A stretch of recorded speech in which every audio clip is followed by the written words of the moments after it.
17वीं बिहार राज्य जूनियर और senior athletic championship के उद्घाटन समारोह के हमारे उद्घाटनकर्ता सह मुख्य अतिथि बिहार सरकार के कला संस्कृति एवं युवा विभाग के युवा मंत्री doctor Alok Ranjan sir, Bihar athletics संघ के अध्यक्ष सलीम परवेज साहब, सचिव लियाकत जी, प्रिंसिपल साहब जो भूतपूर्व, मैं उनके बारे में बता दूं कि वो बीपीएससी के भी पूर्व सदस्य रह चुके हैं और जब राजेश जी ने बिहार प्रशासनिक सेवा में सफलता प्राप्त की होगी तो वो शायद आपका इंटरव्यू में भी रहे होंगे, हमारे प्रिंसिपल साहब। तो और जितने भी जगह जगह से आए हुए हमारे खिलाड़ी मित्र हैं,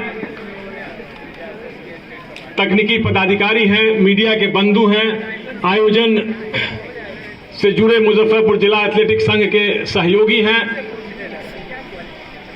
आज का यह कार्यक्रम निश्चित रूप से ऐतिहासिक है। कोरोना काल में लगभग 2 वर्षों तक सभी कार्यक्रम बंद रहे और एथलेटिक्स, जिसे मदर ऑफ ऑल इवेंट्स कहा जाता है, सभी खेलों की मां का दर्जा जिसे प्राप्त है, उसका आयोजन राज्य का यह सबसे बड़ा आयोजन है जिसमें सभी जिला के 10 आयु वर्ग में महिला, पुरुष, boys, girls, under 20, under 18, under 16, under 14 में खिलाड़ी भाग ले रहे हैं 10 आयु वर्ग में, और 146 इवेंट्स होंगे अगले 3 दिनों में। तो लगभग 468 मेडल्स दांव पे लगे हुए हैं। तो यह एक बहुत बड़ा दांव है और हमारे राज्य के कोने कोने से आए हुए खिलाड़ी यहां उसमें अपनी ताकत आजमाएंगे, सफलता प्राप्त करेंगे और आने वाले दिनों में उन्हें राष्ट्रीय स्तर पे प्रदर्शन अच्छा करें, इसके लिए संघ और हमारे माननीय मंत्री जी यहाँ पे मौजूद हैं। मैं आपको बता दूं कि इस लंगट सिंह महाविद्यालय प्रांगण के लिए उन्होंने विशेष प्रयास करके सिंथेटिक एथलेटिक्स ट्रैक का प्रस्ताव बनाकर भारत सरकार में भेजा हुआ है।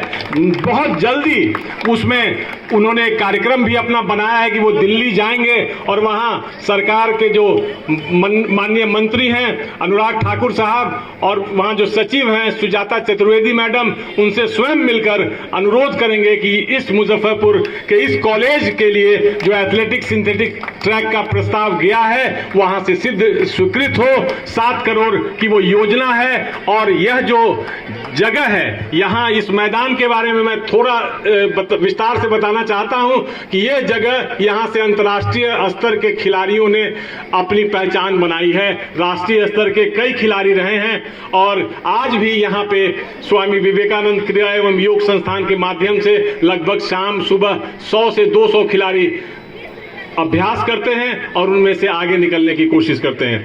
माननीय मंत्री जी फरवरी के दूसरे सप्ताह में उन्होंने इस विभाग में अपना योगदान दिया था। मैं उस समय से उनके साथ काम कर रहा हूं। मैं डे 1 से, पहले दिन से उनमें जो एक खेलों के क्षेत्र में बिहार थोड़ा अन्य राज्यों से पीछे है तो कैसे विकसित राज्यों की श्रेणी में आए उसके लिए लगातार वो विमर्श करते हैं, योजना बनाते हैं और प्रयास करते हैं। कई योजनाएं आपको अभी धरातल पे नजर आएंगी। इंफ्रास्ट्रक्चर की जो कमी है बिहार में, 11 योजनाएं भारत सरकार से स्वीकृत हुई हैं। 3 एथलेटिक्स के ट्रैक सिंथेटिक पूर्णिया, छपरा में स्वीकृत हो गए हैं। उनका टेंडर की प्रक्रिया हो चुकी है, राशि मिल चुकी है, निर्माण कार्य प्रारंभ होगा। अगले 1 साल में बिहार में 3 एथलेटिक्स के सिंथेटिक ट्रैक होंगे। यह बिहार के खिलाड़ियों के लिए एक बहुत बड़ी उपलब्धि होगी। और इसी के साथ न केवल एथलेटिक्स, अन्य खेलों के लिए भी मल्टीपर्पज हॉल इसी मैदान से 100 गज की दूरी पर वो स्वीकृत हो चुका है। बॉटनी डिपार्टमेंट है उसके पीछे मल्टीपर्पज हॉल, बहुउद्देशीय हॉल, 60 मीटर गुने 40 मीटर, एक बहुत बड़ा यह हॉल होगा जिसमें सभी इंडोर खेल वहां पे हो सकेंगे। उसकी स्वीकृति हो चुकी है। 4.5 करोड़ की वो योजना है जिसका निर्माण शीघ्र यहां प्रारंभ होगा। तो ये 2 बड़ी योजनाएं आपके लिए हैं। इसके अतिरिक्त बहुत जल्दी माननीय मंत्री जी एक यूनिवर्सिटी स्तर पे कैसे और प्रशिक्षकों की नियुक्ति हो, क्योंकि जब आपके पास खेल के अब संरचना होंगे तो खिलाड़ी भी होंगे, तो उनको प्रशिक्षित करने के लिए प्रशिक्षकों की आवश्यकता होगी।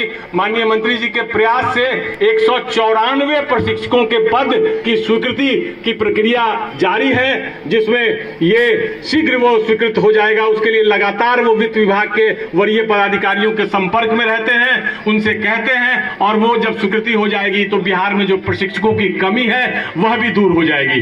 प्रशिक्षक के साथ खेल के जो पदाधिकारी हैं अन्य विभागों के, वहां से लेने की बात है। हमारे जो क्षेत्रीय पदाधिकारी हैं उनकी जो रिक्तियां हैं उसको भरने की बात है। वो सबों के लिए लगातार प्रयास कर रहे हैं। ऐसा नहीं होता है कि 2-3 दिन में कोई योजना मूर्त रूप ले लेती है, लेकिन अगले 3 से 6 महीने में आप देखेंगे कि बिहार में आपको, खिलाड़ियों को सभी कुछ मिलने लगेगा। माननीय मंत्री जी से अभी पिछली बार जब चर्चा हो रही थी तो वो एक कहते थे कि हमारी जो योजना है वो खिलाड़ियों जब वो राष्ट्रीय स्तर पे पदक प्राप्त करते हैं तब उन्हें हम कैश अवार्ड देते हैं। इसको हम नीचे तक लाएंगे। हमारी जो स्टेट मीट में जो लड़के मेडल्स प्राप्त करेंगे उनको भी हम बहुत अच्छा कैश इंसेंटिव देंगे, पैसे देंगे तमिलनाडु के तर्ज पे। वहां पे खिलाड़ियों को जब वो स्टेट मीट में पार्टिसिपेट करते हैं और जीतते हैं तो सीएम कप के नाम से प्रतियोगिता होती है और वहां पे उनको 1 लाख रुपया, 50,000 रुपया पदक विजेताओं को दिया जाता है। तो इससे आपकी कई समस्याएं स्वतः दूर हो जाएंगी और आने वाले समय में आपके जो कठिनाई है वो सब दूर होगा। और दूर होने के साथ साथ आप भी, बिहार राज्य के आप खिलाड़ी भाई भी देश के अन्य विकसित खेल के क्षेत्र के राज्यों के समकक्ष कदम से कदम मिलाकर उनके साथ चलने की कोशिश करेंगे और उनसे आगे बढ़ने का प्रयास करेंगे। धन्यवाद। जय हिंद।